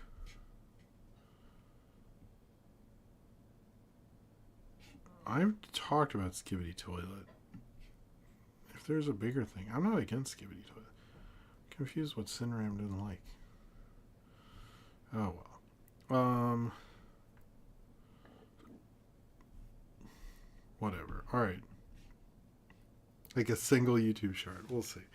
I'm not against it. I did when I looked into it one time, I found it to be very interesting. Oh, you're making camera projects. Okay, sorry. Alright. I need to set up, I want to get ready for this Porky and Daffy thing. But if you want to do a super chat, this is the time because we're towards the end of the show. So if you wanted to do that, now is your time. Wait, where is my... No, it's not my time. I need to find all the... Hold on. Okay, hold on. Porky Pig. Yep, you want to be pictured. Okay. So, 1940. That's interesting. He didn't say that on... Whatever. Alright. Didn't Cameron Crowe direct like a thing that... Anyway, I've lost track of that guy. I used to really like him a long time ago, but... Alright, let's talk about the Porky Pig short, or the Warner Brothers short, You Ought to Be in Pictures. I look at this as more of a Porky Pig thing, but it is influential in terms of what happened with Daffy Duck. It's also like I said before, a major influence on Who Framed Roger Rabbit. Because The Day the Earth Blew Up is coming out, I wanted to do what was the first Daffy and Porky short, or what's a really good one. And like the first couple was like stuff like Porky is duck hunting, and supposedly one of those is Daffy or something. It just felt off, and I kept looking around, and I watched a lot of cool Porky Pig shorts from the late 30s, which is honestly really nice. But then I found this, and I didn't know about this before. I'm not going to say I found it, because it's on Max and pretty available. But it was actually really interesting. This is a live-action animation hybrid done during the classic Looney Tunes kind of Warner Brothers period. And it is also kind of the first beginning of Daffy Duck as kind of like the scheming kind of like the Daffy Duck we know today kind of guy. The Daffy Duck that goes up to the movie that just got released starts with this movie, and particularly Friz Freleng, who this is the first Daffy Duck kind of thing he had ever done. And then him and Chuck Jones would take it over after that. But that is not the most interesting thing about this. This has a lot of interesting things about it, and I found it to be really good. I watched it a couple times today. I watched it with my kids. I really like this short, actually. I was surprised by it. I really never had heard of this before or seen it before. I was very surprised. It's kind of cool to find a discovery like this, to be totally honest with you. Like I was like, this is awesome. I discovered this thing just for me. I didn't, again, my ego isn't big enough to believe I'm discovering this short, but I'm glad to tell people about it. Maybe you all knew about it. I don't know. So, You Ought to Be in Pictures. Starts off, we see them outside of basically, I don't know if it specifically is Termite Terrace, but basically a place they make Looney Tunes and Merry Melodies. We see a guy drawing, I'm not sure who it is, there are a lot of animator cameos in this. We see a guy drawing Porky Pig, and we see that Daffy Duck is up there framed for some reason, and then they see that it is lunchtime. The guy leaves, all the animators leave, and Daffy starts convincing Porky he should leave his animation contract and be Betty Davis's guy and make $3,000 a week, which honestly still sounds like good money. I would totally do that. Betty Davis needs a love interest in a movie, but he basically convinces Porky to leave. Porky goes to Leon Schlesinger, who is actually Leon Schlesinger. Have you ever seen that name before? A Looney Tunes short. You see him in this. He's the only one who is not voiced by Mel Blanc in this, which is a really funny gag to have. But he sort of agrees. He's not the greatest actor, but he does. It's fun just seeing him there and stuff. He agrees to rip off his contract and let Porky go into the live action realm. And then Porky decides to go to a lot of a studio, doesn't say what, and the guy won't let him in. While Daffy the whole time is trying to convince Leon Schlesinger to basically give him all of Porky's roles. It's a really fun short, and one thing they do, and this is a Looney Tunes, is everyone who is not Leon Schlesinger is voiced by Mel Blanc, like even the live action people, which is an amazing gag. I'm sorry, the fact that Roger Rabbit and no one else did that, like I was like, I love this idea that like Anomalisa didn't even have that. Well, he was dead by then, but it was just like I really love like you have cameos throughout it of people like Chuck Jones, Bob Clampett, you know, um, other animators like Henry Binder, Jerry Sinqui, I guess, Michael Maltese, and they're all dubbed by Mel Blanc. Like everybody. I was like, this is hilarious. I was like, it's the first one I figured out what they were doing. I was like, I love that. Like, you're not gonna remove Mel Blanc. Like the only one who can speak is Leon Schlesinger. I love it. Honestly, he should. If I was him, I would have been voiced by Mel Blanc too. And it is funny because the security guard won't let him. It is very obviously dubbed, but it's such a fun little thing. Porky does try to do things. He dresses up as I guess Oliver Hardy to gain access at one point to the studio. He breaks up a film shoot, which apparently is footage from a real film shoot, but it was like a film shoot from the early 34 with the film Wonder Bar, and you can see Leon Bubsley Berkeley and Lloyd Bacon briefly around the camera boom, I guess. But the main thing and the main influence I saw that was on Roger Rabbit was Porky is driving this car, and it looks remarkably like the car from Roger Rabbit. Even the way it moves, the way it's thrown and stuff like that.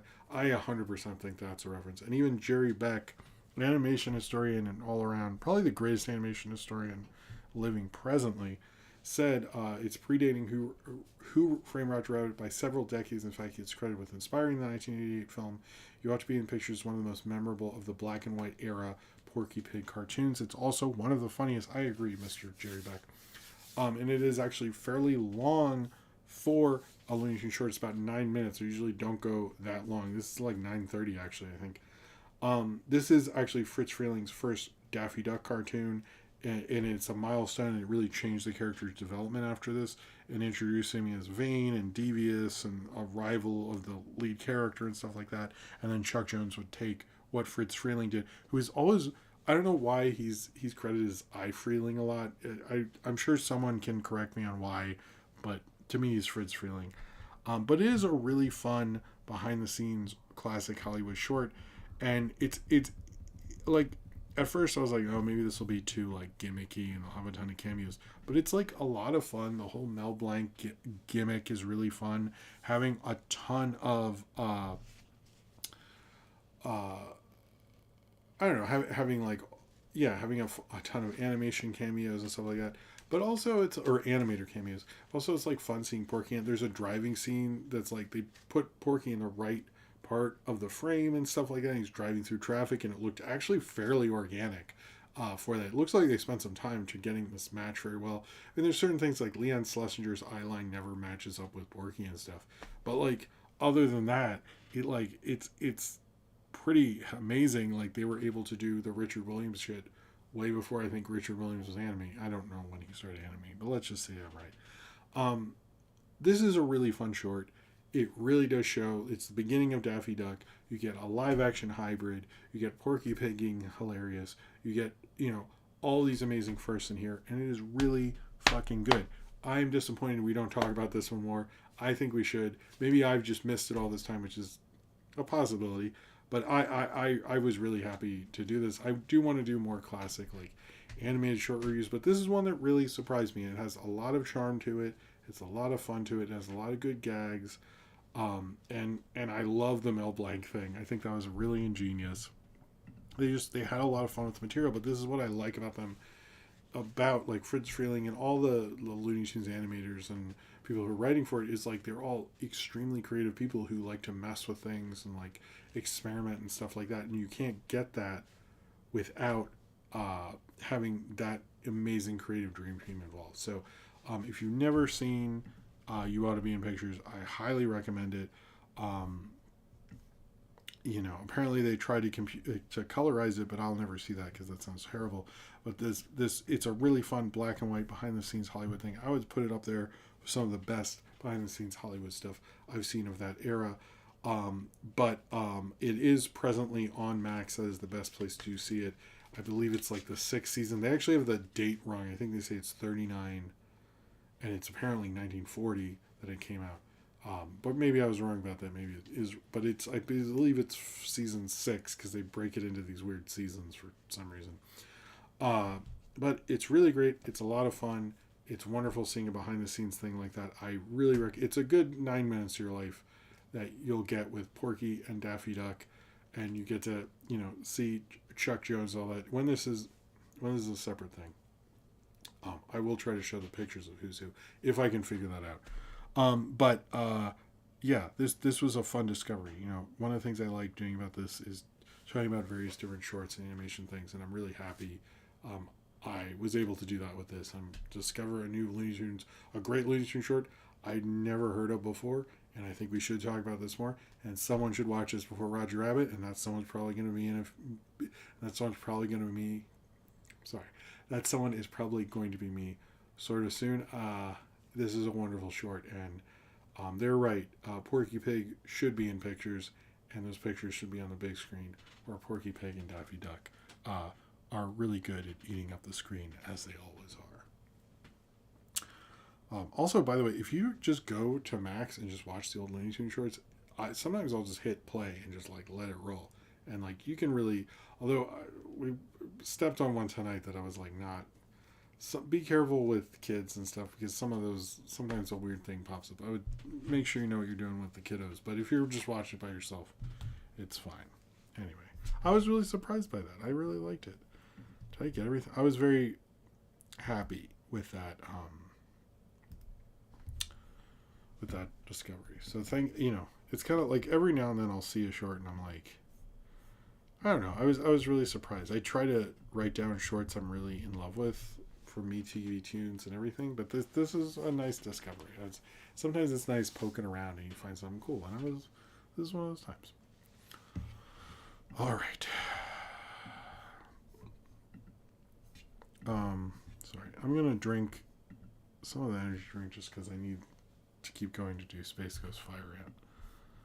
I think this one will come out before because it's gonna get aired next Thursday, and maybe I don't know. We'll see. Both the I don't know if I'll keep doing two shorts because it's hard to keep up with everything. So,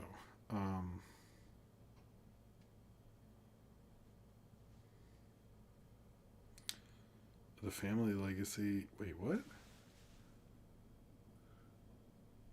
Oh, that would have been funny. Oh, good night, Dan. Thank you for being here, man. Thank you. All right. Apparently, this is clean energy. Anyone else wants to get me a drink more? Do so if you would like to. I will stop shelling or whatever. All right, so Fire Ant. Tonight, because of the loss of George Lowe, I really did want to talk about, do something about Space Ghost. And I noticed most people talking about Fire Ant. I think that's also because it's a great episode. It also features Conan. And it's also just really funny. And there's a bunch of episodes I could have picked. And I would like to review more Space Ghost. I've only really done that pilot thing I did a while ago. But I think this is a good one to do. Thank you, Cornbread. That's a good point.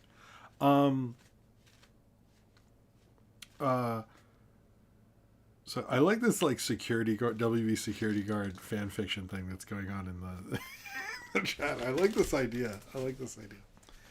Anyway, I do, by the way, before I start this, I do actually, I want to see the horrors of like that Mickey Mouse slasher on Tubi, and then I'll see Screamboat, but I actually have my own idea of how to do a Mickey Mouse slasher. It came to me the other day, and I'm probably make how I would do a Mickey Mouse slasher, because I'll never do it. So might as well make a dumb video about it. It's a cool idea. I think y'all will like it. We'll see. It won't be on here. It'll be a separate. But I do have an idea. But I think there's only been 3. It's like the one where they're at the amusement park, the one where they're at the Dave and Buster's, and then the new one where they're on a boat. They always got to be somewhere. Anyway, thank you, Medela Butterfly. I always appreciate your $1 super chats. You're legendary for it. Cheers to you. All right.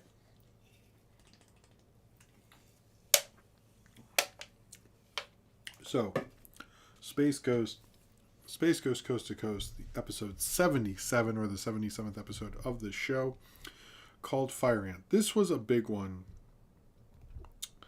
I remember when this came out. I was a big Space Ghost fan. This came out on December 10th, 1999. I believe I saw it around that time. And it then aired the version that I'm talking about, the short version, but trust me, I've seen the long version a lot of times. But I did, to be in all fairness, I am actually reading the short one. But this is about Conan O'Brien comes on Space Ghost. Space Ghost, basically, I mean, this is a big deal because everyone liked Conan at the time. If you like Space Ghost, it's sort of like the same thing. It was like Conan and Space Ghost are meeting. It was like the Flintstones meet the Jetsons. Family Guy meets American Dad. Whichever big thing, It was a big deal at the time. I remember that. But it starts out, Space Ghost has this like intro music that takes forever to do.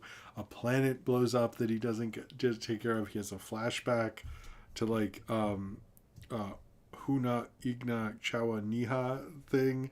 It's like they have so many weird gags in this, but it's like he's like constantly interrupting this interview that clearly, like, I always thought the joke at the time, to be honest with you, was that we all wanted to see them do this interview and they kept like fucking with us. That's what I thought at the time. I have no evidence that was true. But it was like a big thing. But basically, like, he keeps getting interrupted, he keeps getting distracted, and then he sees a fire ant. He blasts it with his like energy man things, and then another one shows up and he just like follows it to the mother and stuff. At the time, since I saw the long version, this felt very Space Ghost, much like I talked about how they said aliens were attacking and then Sonic Youth just jams. Like, they were known for doing weird stuff like this. So it's just him following the fire ant. That's basically the long version. I think it is very funny that they did that. And apparently they do show it on April Fool's Day, and they are going to show it March 20th. But I think the thing with this that is really the interesting thing is, and stay with me here, David Letterman is probably one of the most influential changes in late night television, maybe even more influential than even a Saturday Night Live. He was really the introduction to alt comedy to the mainstream and to a lot of people. He was a weird dude. He did a lot of stuff people have ripped off since. He did a whole talk show in someone's apartment. I think like James Corden or Jimmy Fallon tried to do that later. But a lot of it is like, or he did a whole episode where everything was upside down. He did a whole episode where they were dubbed. Like, David Letterman set the tone for so many weird talk shows that we are all into now. All came from him. Look up his early days with Late Night on NBC. It's so different from the CBS show that was around when I was a kid until, it ended and stuff. He was so much more interesting, and it sort of stinks we didn't really get to exist during that time. I think, and this, I'm not trying to be like hyperbolic or overhyping something, I think there are only 2 real acolytes or continuations of that influence. Conan is an obvious one. He took over Letterman's show, but his comedy, he was almost like continued that type of comedy through even up to the Oscars recently. But the other one is 100% Space Ghost. And it makes so much sense for them to do a show together. Because Conan gets that. Like, Leno couldn't have done this. Jimmy Kimmel wasn't a late night host then. But like, no one else could have done this show. Letterman, I don't think he did he? Anyway, point is, like, having those two, these kind of Gen X post Letterman icons who are very influenced by each other, or influenced by Letterman, do this show together makes so much sense. And that's probably why it works so well, because Conan very much knows what he needs to do. And he's not doing the early seasons where they like don't really understand where there's one point he doesn't. And supposedly this was filmed in his part was filmed in 95. It doesn't look to me like Conan 95, but I'll just go with it because I see that posted everywhere, so I'm like, why not? This is an amazing episode, mostly because of the fire ant gag, but also because like the fire ant gag is like late in the episode. You know, he's already been distracted by so many things. It's like it is a funny gag. It's the kind of gag Letterman would have done back in the day, and I think it shows both that they are part of an influence, but also part of doing something different and changing things the way Letterman did before. And this is, you know, it is sad to watch this now because George Lowe is gone. And it's sad to think that almost everyone I heard talking on screen who wasn't Conan O'Brien is no longer with us. It also stinks that one of the animators on this was John Schnepp, who I know is much bigger in the kind of, I think he was worked with Collider and all these other places, but bigger in the movie reporting space and stuff. But he was also an animator. He worked on Metalocalypse, he worked on Space Ghost, and he worked on this. And I was surprised to see so many people who were instrumental in this not be there anymore, and that's sad. But we should always look at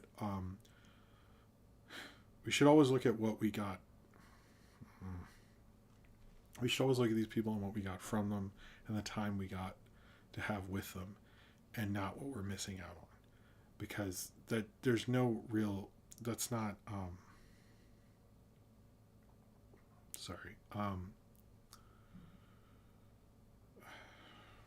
That's not going to be helpful in the long run. But I think what we got from George Lowe,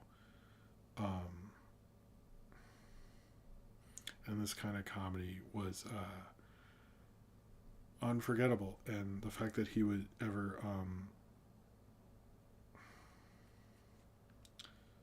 I don't know, it's just a really funny episode. And I remember at the time, like, Space Ghost came out and very, you pick up on it, and the episodes come out, but it was always, this was such like one of the big event ones. And I remember when it came out, I remember talking about it with my friends, and I remember laughing at the fire ant thing, like, how long is this going to go on? But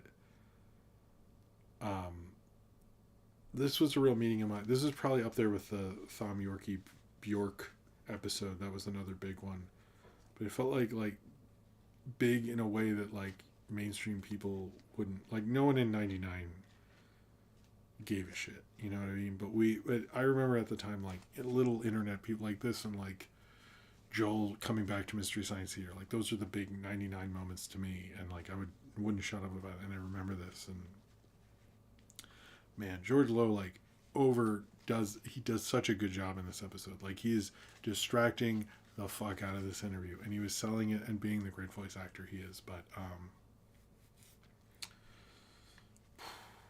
yeah, I think this is definitely one of his shining moments as a voice actor. It's one of the better episodes of Space Ghost.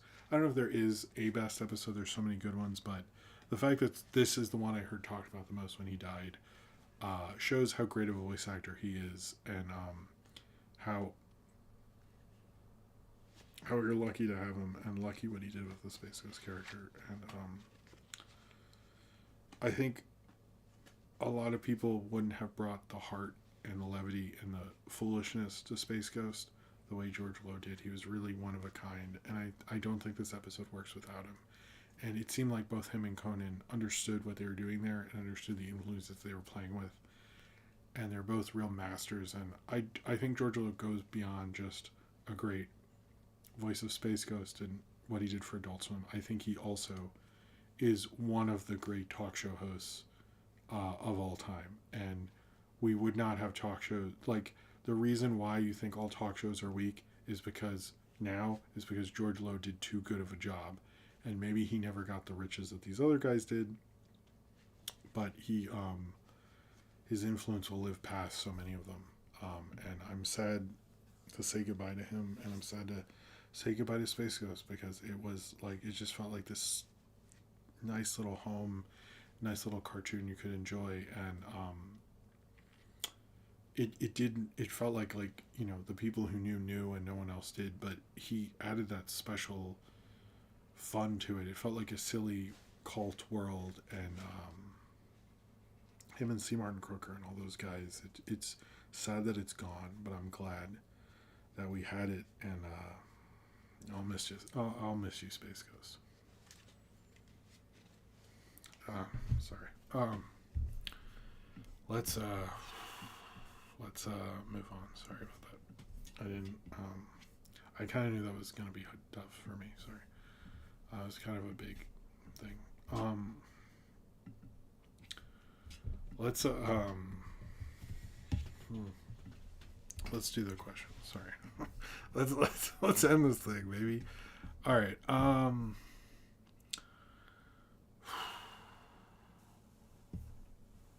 Man, would have been cool if he was on Smiling Friends. What the fuck? All right.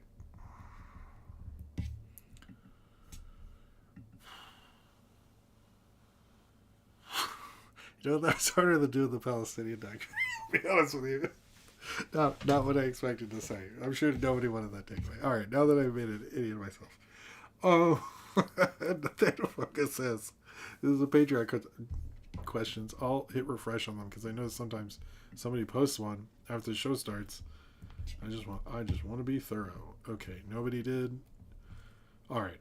Nathaniel Focus says, what's a sequel you generally never expected to happen? Maybe that sequel to... Thank you, everyone, for your nice words, by the way. The girl with the dragon tattoo that was like one of the ones he didn't... I should write questions below. Sorry about that. Thank you, Cornbread. Cornbread. Okay, question. I will do your question. Don't worry. Nathaniel Foga asks, yeah, I would say the one of the sequel to... No, I have two of them. One is the sequel to the... Girl with a Dragon Tattoo thing that was like not written by the original author and all that stuff. The other one is like there are these weird Easy Rider sequels made by some strange rich guy in Arizona or something. Those are definitely up there.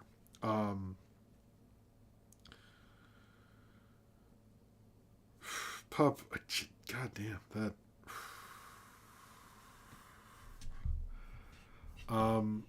Sinram says favorite James Bond title sequence. I saw your thing, Sinram. That's what I'm doing. Favorite James Bond title sequence. Favorite song which plays over the sequence. I like Nobody Does It Better. Nice, Austin. Said, anyway. Said Nobody Does It Better. Which I think is from The Spy Who Loved Me. Favorite title sequence. It might be The Spy Who Loved Me. Connery didn't have a good title sequence. I think probably song would actually be like Goldfinger or Diamonds Are Forever or something. But I would say Nobody Does It Better. Or even I like A View to a Kill. Is that Duran Duran? Or yeah, I like that song a lot. Even though that maybe not great, but it's fun. So Austin said, hey Jim, what a great show. I might have missed parts of it because I was driving home from playing cards. Also, I'm driving now. Isn't that neat? I'll be honest, I don't think I've ever done a J-turn yet. What is a J-turn, by the way?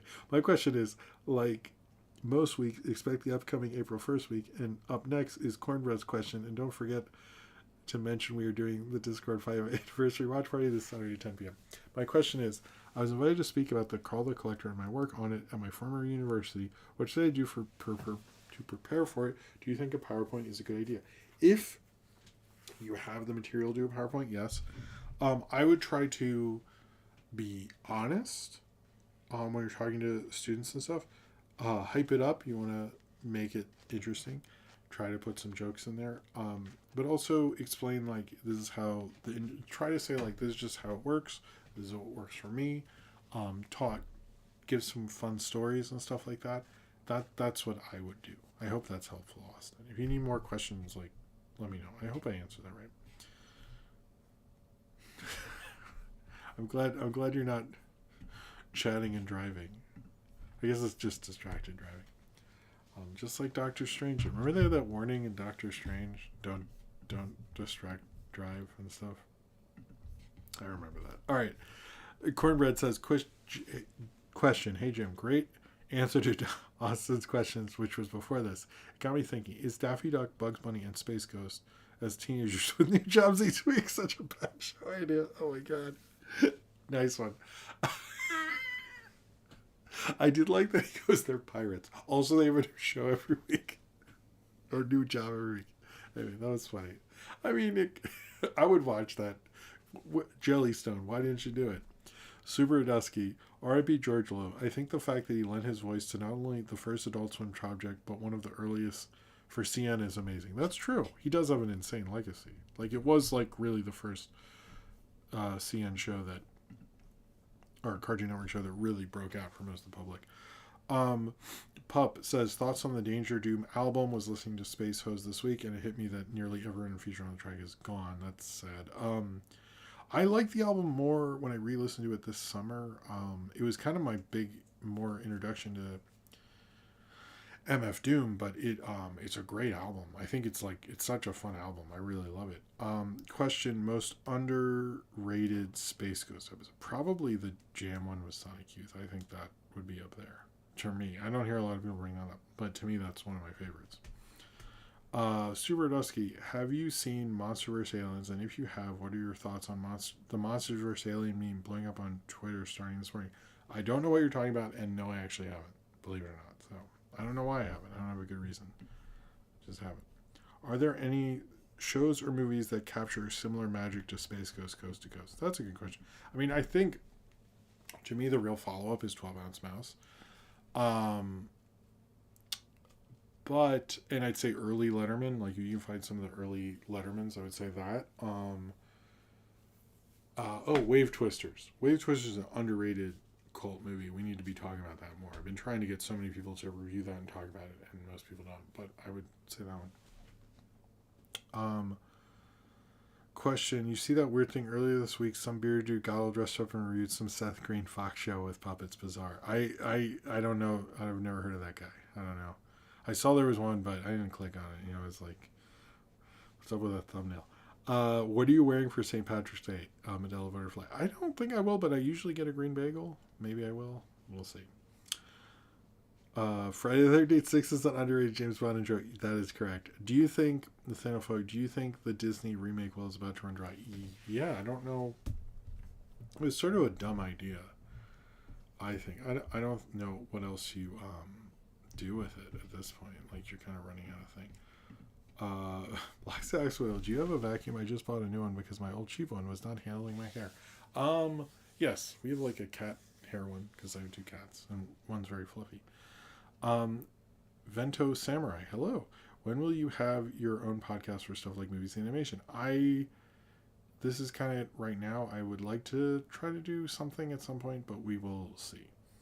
It's more of a time issue. It's just hard. I mean, like, I had to rush to do this, so it's more just having the time to do stuff. But like, the more, to be honest, I'm going to sort of do a new Patreon video and stuff like that. The more support I get, the more projects I can sort of do.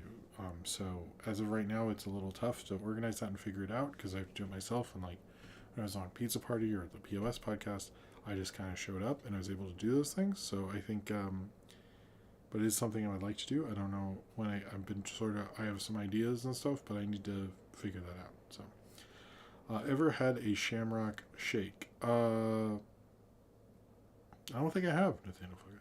Bloxy Oxwinkel, can they start remaking the remakes of Disney movies? Maybe they can just bring them back to animation again. That'd be cool. You know, if they were 2D, they'll be CG, and if they're CG, they'll be 2D. I like that. That's a better idea.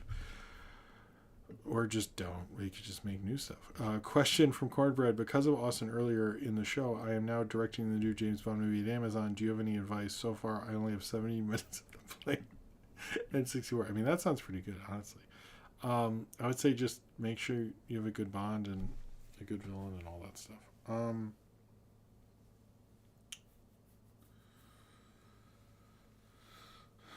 Who is the worst guest on Space Ghost? I always heard it was Harold Williams. I think there was that one lady, it was like a fitness influencer. I forget her name. She's like had short hair and I thought she was pretty bad.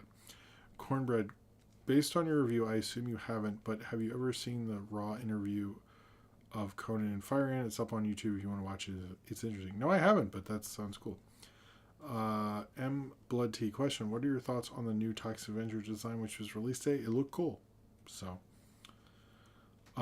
best bagel, Black Sox Winkle, everything bagel, every time, baby. Is that everything? I think that's it. Yep, that's it. All right. 3 minutes over. That's not so bad. All right, I want to thank everyone for being here. Thank you all for the super chats. Let me do a thank you to everyone. We have Austin, Bloxy, Oxywinkle, Bloxy, Oxywinkle, Austin, and Medella Butterfly. Thank you very much for your super chats. A cheers to you with this lucky energy drink. Thank you very much. Maybe next time I will do the new lights. I thought about plugging them in, but they might just be in the other thing. They might not be for here because they're like a strip thing. Anyway,